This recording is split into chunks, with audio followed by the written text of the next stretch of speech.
ఈ మధ్యకాలంలో తీసుకుంటే చంద్రబాబు నాయుడు గారు, ముఖ్యమంత్రి అయిన పవన్ కళ్యాణ్ గారు, మంత్రులు కూడా కల్తీ నెయ్యి అంటూ ఆ కలియుగ దైవమైన వెంకటేశ్వర స్వామి ప్రసాదం మీద తప్పుడు ప్రచారం చేస్తూ ఉన్నారు.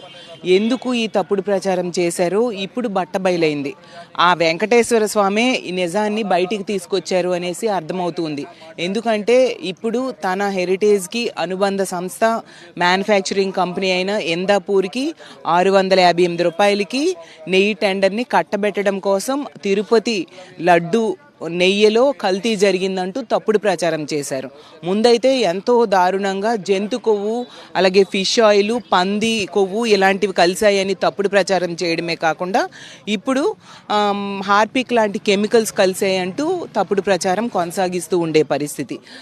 సుప్రీంకోర్టు వేసిన సిబిఐ దర్యాప్తు నివేదికలో కూడా జంతు కొవ్వు కలవలేదని తెలిసాక కూడా వీళ్ళు ఫ్లెక్సీలు వేస్తూ ఆ తప్పుడు ప్రచారాన్ని కొనసాగిస్తూ ఉండే పరిస్థితి మనం చూస్తూ ఉన్నాం. ఎంతసేపు కూడా రాజకీయాలకు కూడా వీళ్ళు దేవుణ్ణి, మతాన్ని, కులాన్ని ప్రతి సందర్భంలో కూడా తీసుకొస్తూ ఉండే పరిస్థితి మనం చూస్తూ ఉన్నాము.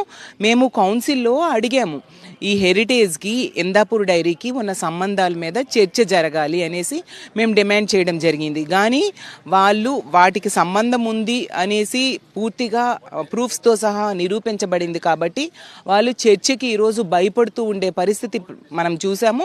అలాగే ఈరోజు కూడా ఈ ఎందాపూర్కి, హెరిటేజ్కి ఉన్న సంబంధాలు, అలాగే ఈ తిరుపతి లడ్డూలో ఈ టెండర్స్ ఎంత ఎక్కువ అంటే తిరుపతి చరిత్రలోనే అత్యంత ఎక్కువ కోట్ చేశారు. 658 రూపాయలకి కేజీ నెయ్యి ఎందాపూర్ సప్లై చేసేట్టుగా కోట్ చేయడం జరిగింది.